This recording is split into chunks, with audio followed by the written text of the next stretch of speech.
I welcome you to the lecture 2 of week 9 of automation in manufacturing. In this lecture, we will be studying the hydraulic pumps. The outline of the lecture is as follows. At start of the lecture, we will have a discussion on the classification of the pump. Basically, the pumps are classified into two classes. These are positive displacement pumps and non-positive displacement pumps. We will study various pumps in the perspective of their construction, principle of operation, advantages, limitations and applications in the automation. Some of the pumps are the gear pump, lobe pump, G-rotor pump and the piston pumps. So, let us begin.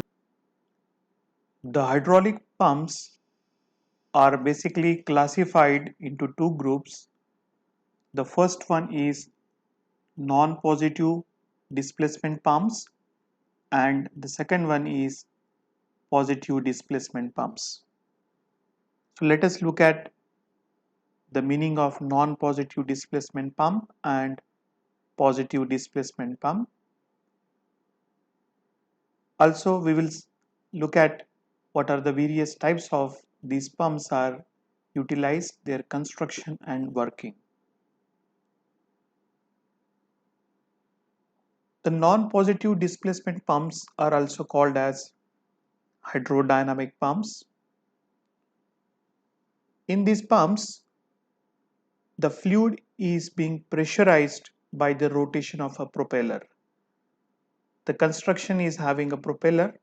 The rotation of the propeller, the centrifugal force is generated and that centrifugal force will be utilized to increase the pressure of the fluid inside the casing. The fluid pressure is proportional to the speed of the rotor. The non-positive displacement pumps are basically used for the low pressure applications. These pumps are generating very high volume of flow. Basically, the fluid pressure and the flow is being generated by the inertia effect of the fluid, whereas the fluid motion is generated due to the rotation of the propeller. So, motion is generated by the propeller rotation and the inertia of the fluid itself, the weight of the fluid itself is creating the pressure and the flow inside this kind of pumps. So in general, the hydrodynamic pumps are utilizing water and they are widely used for the domestic water distribution purposes.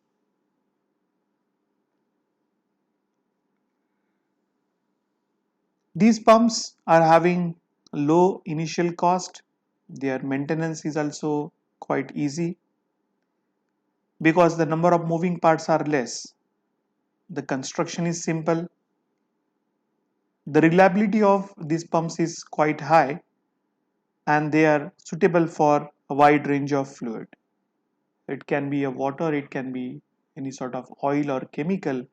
We can easily have the hydrodynamic nature of fluid flow by using these non-positive pumps.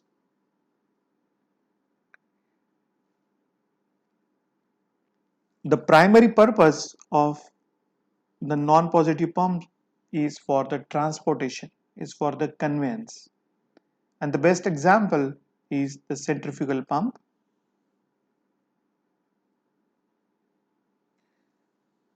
The second category of the displacement pump is the positive displacement pump.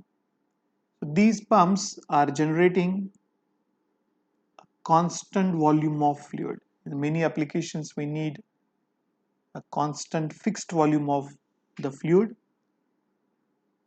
in a typical cycle of the pump. As the constant volume is being delivered, we are getting the fixed discharge from this pump. So that these are the advantages of the positive displacement pump. The output fluid flow is constant. In positive displacement pumps, there is a distinction between the high pressure areas and low pressure areas. Due to these separations, the fluid cannot be leaked from the pump area from the casing. That is not the case in centrifugal pump. So there is no clear-cut distinction between the low pressure area and the high pressure area. Positive displacement pumps are generating high pressures. They do have a very good volumetric efficiency. They are generating high power in comparison with the application of very small weight, very small construction. Therefore, we can say that they do have or they do provide high power to weight ratio. Positive displacement pumps are offering us a wide range of pressure, and they are offering very good variations in the speed as well. There are various types of pumps being utilized in the manufacturing industry, and these are gear pumps, vane pumps, and the piston pumps. Let us look at the construction working of the gear pump. Gear pump is a robust and a simple positive displacement pump. So as the name indicates, it is having two gears. These two gears are meshed and they are revolving about their own axis.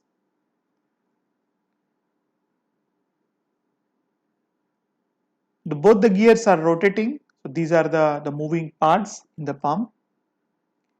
The gear pumps are quite compact and they are inexpensive due to less moving parts. They are suitable for the wide range of fluids and they do have the self-priming performance. They can create a vacuum so that we can get the fluid in.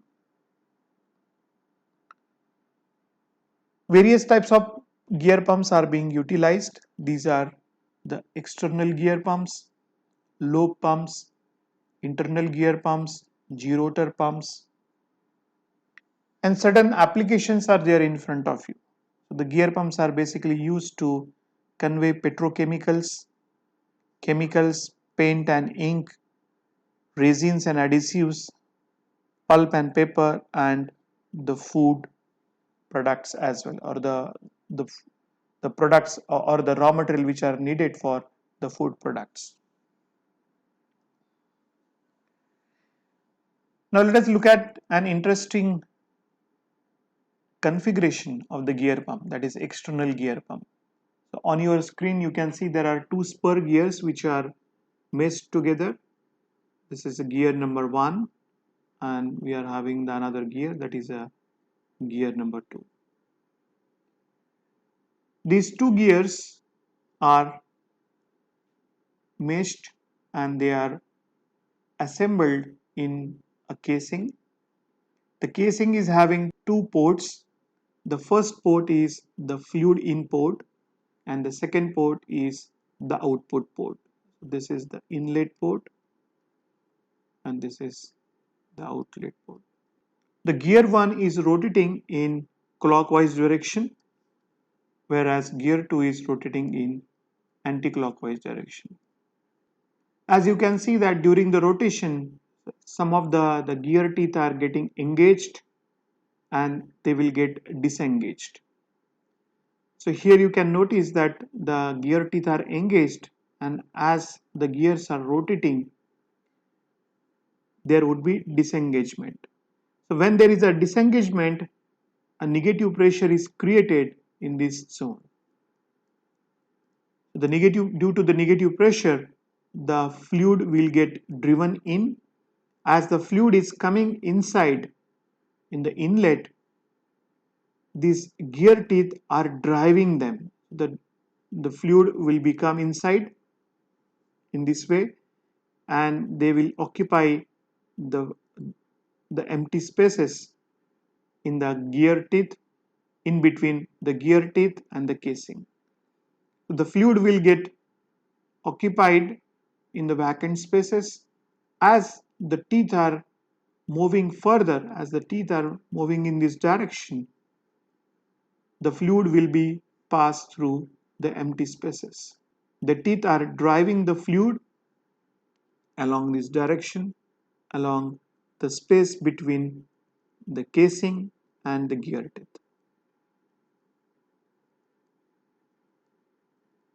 So as the gear is rotating at a higher speed, the pressure over the fluid would be increased, and suddenly at the outlet port, the pressurized fluid is getting space to get out of the casing. So from here, the pressurized fluid will come out and it will be utilized for the intended load application purposes. So in this way, by having the rotation of the gear teeth, we can have the generation of pressurized fluid. So out of these two gears, one has been attached to the electric motor, and that is called as the driving gear, and the other one is the driven gear. So the clearance between the gear teeth and the housing and between the side plate and gear face, they are playing the important role in preventing the leakage. Basically, in chemical applications, such type of gear pumps are widely used. The next variant is the lobe pump. So it is, you can say, the modification of the external gear pump itself.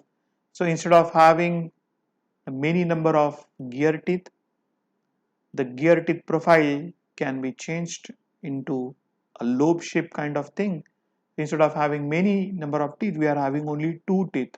So we can consider as teeth number 1 and teeth number 2 of gear 1, teeth number 1 and teeth number 2 of gear 2. The same principle or similar principle as of the external gear has been utilized in the lobe pump itself. The contact between the lobes, the corresponding lobes of the two gears is avoided by using the external timing gears.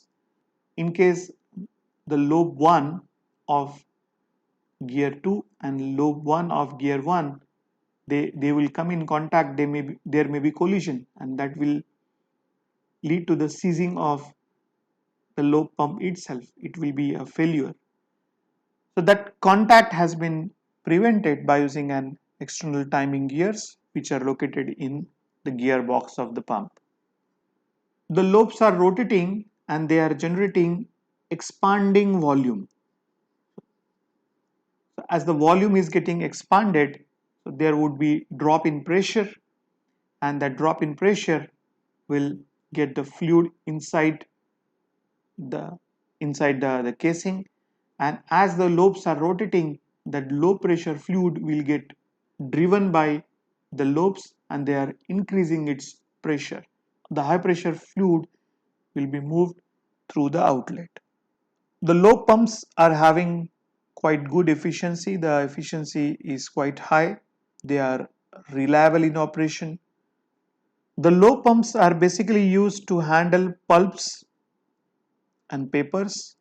They are able to handle the semi-solids, food items, beverages, pharmaceutical and biotechnology products are also being handled by the lobe pumps. The next variant is internal gear pump. So in internal gear pump, the construction is little complex. Here we are using a casing. So this is the casing of the internal gear pump. There is a rotor. The rotor is having the slots, and that slots can get the fluid. There are two ports, the fluid in port and the fluid out port. We can interchange the fluid in and fluid out. The internal gear pumps are bidirectional, birotational. There is a crescent. So crescent is a special, or it's a specially shaped mechanical element which is kept stationary inside the housing. The crescent will help to get the required generation of the pressure inside the internal gear pump. In addition to the rotor gear or rotor element, we are having an idler gear. The rotor is being driven by the electric prime mover. As the rotor is rotating, which is meshed with the idler gear, the crescent is creating an offset between the axis of the idler gear rotation and axis of the rotor gear rotation. So this crescent, as you can see that there is offset, the rotational axis are having an offset. As the rotor is rotating, you can notice here the gears are getting disengaged, and due to the disengagement of the gears there is a creation of negative pressure. The fluid will come inside the gap between the idler gear and the rotor gear. As the rotor is rotating further, it is driving the idler gear as well. As there is a fluid inside, during the rotation of the rotor along with the idler gear, there would be application of compressive force on the fluid itself. Both the gears are rotating, the fluid will be moved along the radial direction. The gears are rotating in this direction. The rotor is rotating, it is driving the idler gear. During the disengagement, the fluid will come inside, and during the engagement, it will be pressurized. Fluid will be pressurized, and that pressurized fluid would be released wherever it is getting the empty space. So when the pressurized fluid will come at the output port, at the fluid output port, the pressurized fluid will be taken out. It will take the path of the output port and it would be applied at the load. The construction of the internal gear pump is complex. It's quite difficult to generate a very precision crescent because the shape of the crescent it itself is the crucial element in the efficient pressurization of the fluid by using the internal gear pump. There are basically two rotating parts, but the number of contacts are more, so the wearing and tearing of the internal gear pump is quite high. The friction is very high because the number of contact points are quite large. The gear pumps are basically used for low to medium viscosity fluids such as the chemical solvents, fuel oils, and we can handle these solvents at a wide range of temperature. So at high temperature as well, the internal gear pump can work. So as I mentioned, it is a bi-rotational arrangement. So either you can have this as a fluid output port or we can have this as fluid inlet port as well. So you can interchange this. The internal gear pump is reliable, simple to operate and easy to maintain. The internal gear pump is reliable and it is simple to operate and it is easy to maintain. Although the construction is quite complex and there is a wear and tear, but the maintenance of the internal gear pump is quite easy because there are only two elements. So if you just remove the idler gear or the rotor gear and you can easily clean it out. However, the internal gear pumps are not suitable for high speed application and the high pressure application. The internal gear pumps are widely used for all varieties of fuel and the lubricating oils. They are used for resins and polymers, alcohols and solvents, bitumen, tar, various types of foams, food products such as corn syrup, chocolate, and peanut butter. These pumps are also utilized for transportation of paints, inks and pigments. They are also used for soaps and surfactants, the detergents which are used for the cleaning purposes. They are also used for the glycol. The next positive displacement pump is G-rotor pump. As we have seen, the crescent is generating the pressure difference. It is helping to get the fluid in the pump. It is helping to increase the pressure of the fluid. But manufacturing of crescent, assembly of the crescent is little difficult, little complex. So instead of having a crescent, can we have another configuration which will do the same work of the internal gear pump, and that is possible by using the G-rotor pump. If you look at the diagram of the G-rotor pump, you will find that there is a idler gear and there is a rotor gear. If you look at the number of teeth on the rotor gear and the idler gear, you will notice that the rotor has 4 number of teeth, whereas the idler is having 5 number of teeth. The difference in number of teeth is working as the crescent. The difference is working, or it is carrying out the function of the crescent which was there in the internal gear pump. So if I say the number of teeth that to be there on the inner rotor are n, then the number of teeth that to be put on the idler gear as n plus 1. Now how it is helping to get the required work done. So if you look at the construction, you will find that there is offset between the center of rotation of the outer gear and the center of rotation of the inner gear. These 2 points are not concentric, and this eccentricity is also helping to carry out the function of the crescent. There are 2 ports, that is the inlet port and the outlet port. They are doing the regular duty of taking the fluid inside the pump and to deliver the pressurized fluid to the load or the application. The fluid is coming inside, the rotor is rotating. As the rotor is rotating, it is driving the idler gear as well.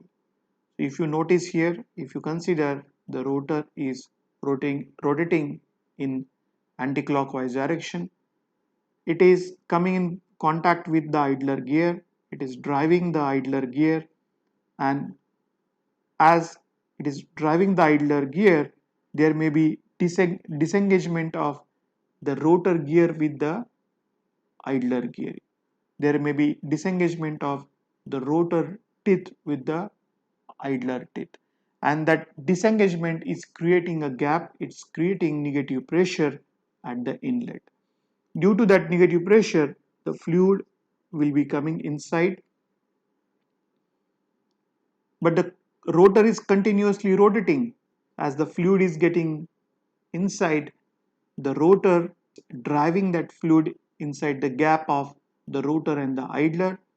The gap is small, so that's why there is an increase in the pressure of the inside fluid. The rotor is driving the idler and it is also driving the fluid with increase in the pressure. As the pressurized fluid will come at the opening of the outlet port, through the opening the pressurized fluid will come out of the pump and that will be applied to the load. So as the rotor is continuously rotating, there is a disengagement. Due to the disengagement of the teeth, the fluid will come inside. As the teeth are gradually getting engaged, the fluid will be pressurized and it will be conveyed further to the outlet port.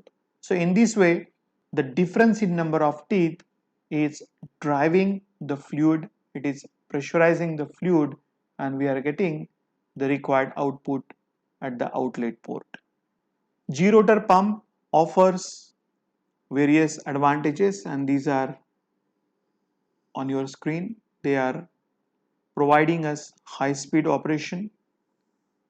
They generate constant discharge in all pressure conditions. We can have the bidirectional operation, the in a clockwise or anti-clockwise direction. We can easily carry out the operation. The sound is less and the maintenance is also less. The construction is compact. They are accommodated in a stuffing box. However, G-rotor pump has certain limitations. The clearance is fixed, so we cannot modulate, we cannot vary the eccentricity, we cannot vary the offset between the rotation. The clearance is fixed. These pumps are not suitable to pump the solid or the semi-solid fluids. If the solid is like cherries or the tomatoes or the slurry of cherry or tomato in the food processing industry, it's very difficult to convey them. The G-rotor pumps are very good for the light fuel oils or lubricating oils, cooking oils, and the hydraulic fluid itself. And to manufacture the hydraulic fluid, they are quite good. The vane pumps are designed with spring-loaded vanes which are placed in the slots of the driven rotor, and this arrangement is reducing the leakage. On your screen you can see the schematic of a vane pump. It is having a circular casing. This circular casing is hosting a rotor, but you note here the rotor axis is offset to the axis of the circular casing. The rotor has radial slots,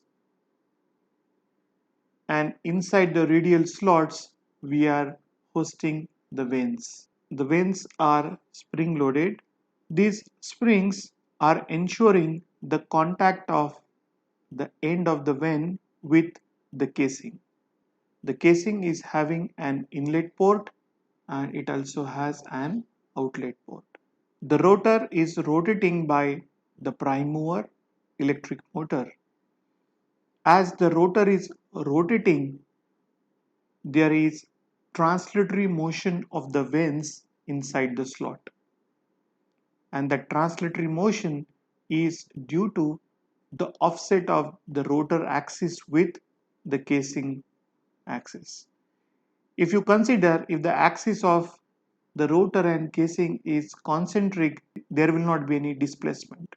Wherever the outer surface of the rotor is in contact with the casing internal surface, or it is in close proximity with the casing internal surface, we don't get any gap. So when the rotor is rotating, due to the spring action, wherever there is a gap is high, the vane will come out. It will move radially outward due to the spring pressure. As it is moving radially outward, it is creating the pressure difference. It is creating the negative pressure at the inlet, and it is creating positive pressure at the outlet. So let us consider the rotor is rotating in anti-clockwise direction as it has been shown. As the vane is moving in anti-clockwise direction, there is a generation of the negative pressure vacuum here. The fluid will be taken inside. As the rotor further rotates, then the vane number 2 will come in contact. It will come at this position, and whatever the fluid which has come inside the gap which is created by the vane number 1, that fluid will be pushed further, that fluid will be pressurized further by the vane number 2. The vane number 2 will drive the fluid and it will take the fluid inside the inlet, and it will take the fluid, it will convey the fluid inside the casing. As there is a gap is getting reduced between the outer surface of the rotor with the inner surface of the vane, the fluid will get pressurized. So here you notice the gap is getting reduced. As the gap is getting reduced, wherever there is opening, the pressurized fluid will get through that opening, the fluid will just move with the high pressure, and that will be applied to the load. So in this way, the offset between the rotor with the casing is creating the pressure. It is working as a crescent in the vane pumps. As there is a continuous contact of the vane endpoints with the casing, these vane pumps are having very good suction characteristic. They are easy in maintenance as well.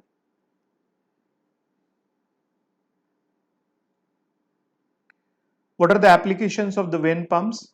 Vane pumps are used for aerosol and propellant transportation. They are used in the fuel transfer in aviation services.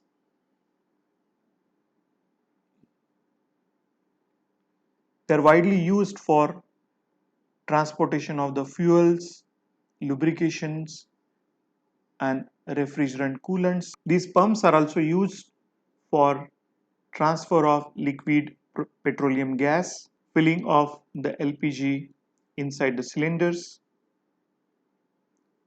They are widely used for conveyance of alcohols, various refrigerants such as freons and ammonia, various chemical solvents, and aqueous solutions. On your screen you can see a configuration of vane pump, and it is called as unbalanced vane pump. You can notice the construction as the casing, that is a cylindrical casing which is having a rotating element that we call rotor. The rotor has radial slots. These are the radial slots, and these radial slots are housing the vanes. The vanes are spring loaded. The rotor axis is offset to the casing, and there is one element that is added that is called as the cam ring. A ring which is having a cam shape, so oblong shape. It is not circular. It is to be noted that the cam ring is not circular. The oblong shape of the cam is helping to get the required pressure done. The rotor is rotating, and as the rotor is rotating, the contact length or the protrusion or the projection of the end point of the vanes out of the rotor is getting changed. So you notice here this vane which is in contact with the cam ring, the outer surface of the rotor is in contact with the cam ring. The entire vane is inside the slot itself. But as the rotor is rotating, and when there is an increase in gap between the outer surface of the rotor with the inner surface of the cam ring, due to the spring action, the vanes are coming out, and that vanes which are coming out are driving in the fluid. So here you notice they are driving in the fluid, and then they are pressurizing, they are applying the pressure on the fluid as well. So getting the fluid inside and driving them will be carried out by this translatory motion of the veins inside the respective slots.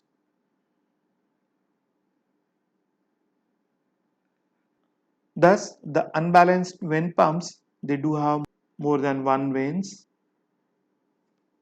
The rotor is offset, as we have noticed. The veins are compensating. It's very useful characteristics of the vein pumps.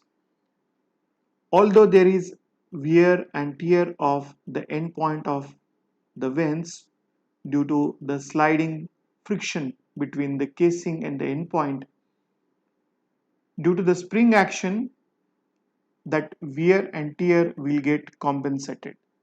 So there is the compensation of the wear this by itself, that is a very good characteristic of the vein pump. However, the difference at the inlet, however, the difference at the pressure at inlet and outlet is creating problems in the unbalanced vein pump. So that inlet the pressure is very low and outlet the pressure is very high due to this imbalance in the pressure that is affecting on the performance of the bearing. There are regular problems of bearing failure on which the shaft of the rotor is mounted. To tackle this problem, we are using a balanced vein pump. So instead of having one pair of inlet outlet, we can have two pairs of inlet outlet. This peculiar arrangement can be seen on your screen. It has the rotor. This is the rotor arrangement, and as usual the rotor is having radial slots with the vanes. The vanes are spring loaded. There is a cam ring which is very similar to unbalanced vein pump, but instead of having only one pair of the inlet outlet, we are having two pairs. You notice here the inlet, this is inlet number 1 and inlet number 2. Now we are having the outlet number 1 here and the outlet number 2. So as the rotor is rotating, the similar kind of fluid take-in operation and pressurization operation would be carried out, but due to the balancing of the pressure, we will not be getting the imbalance pressure application on the bearing. So the bearing pressure will be balanced by having the equal pressure on the both the side of the shaft by having two different outlet ports on both the side of the shaft. So here you notice 1 and 2 are exactly in opposite direction. The pressure which is being applied by the outlet port 1 and port 2 will cancel each other's effect. So through inlet, the fluid is coming inside the balanced vein pump and it will be pressurized here. And the pressurized fluid will be taken out by the outlet port 1, that is a respective outlet port 1. In a similar fashion, the fluid will come here in the inlet port 2 and that will be pressurized, that will be driven by the vents, and the pressurized fluid would be taken out by port 2. Cumulatively, we are taking the pressurized fluid from 1 and 2 and that would be utilized for our application. Due to the balancing of the forces, the net force which is 0 on the shaft and bearings are certainly increasing the lives of the pump and the bearing, and this also helping to reduce the sounds and the vibrations in the running mode of the pump. The next group of pumps is axial piston pump.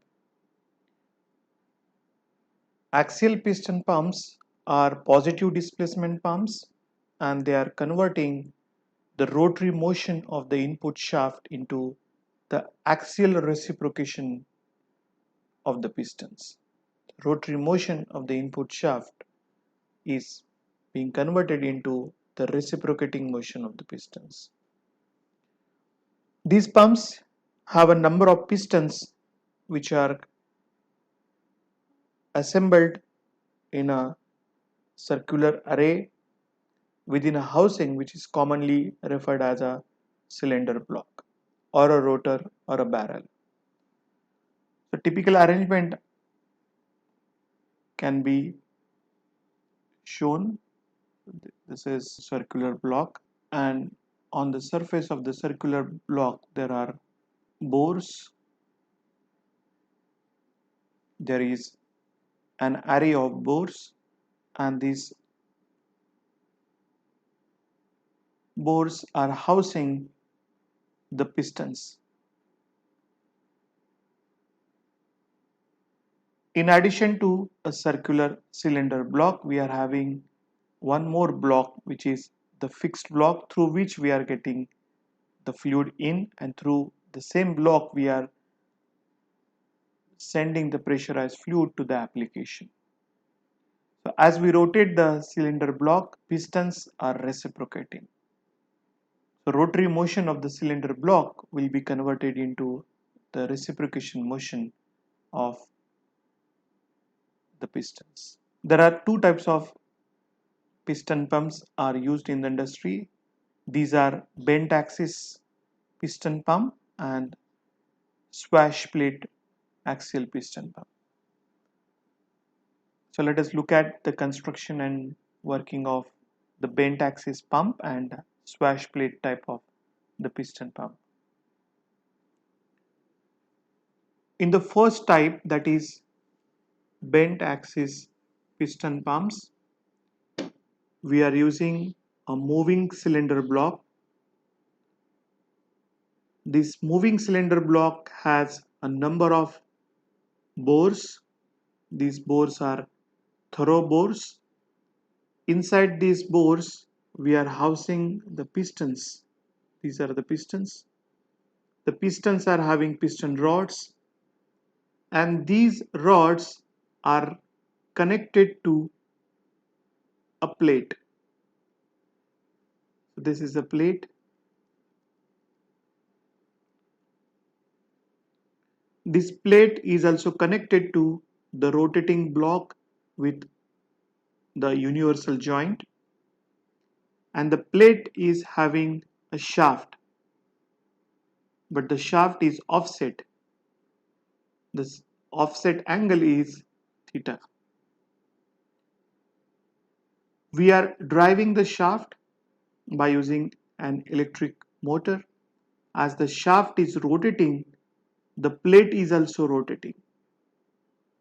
As the plate is rotating, there would be reciprocation of the piston rods and pistons inside the respective bores. It is to be noted that as the shaft is rotating, it is driving the plate, it is driving the cylinder as well. But due to the angle theta, we are getting the reciprocation motion. If this angle is 0, so what will happen? There will not be any movement of the piston inside the bore. So this movement would be 0. As we increase the angle theta from 0 to some positive value, we can get the reciprocation motion. And this reciprocatory motion is utilized to take the fluid inside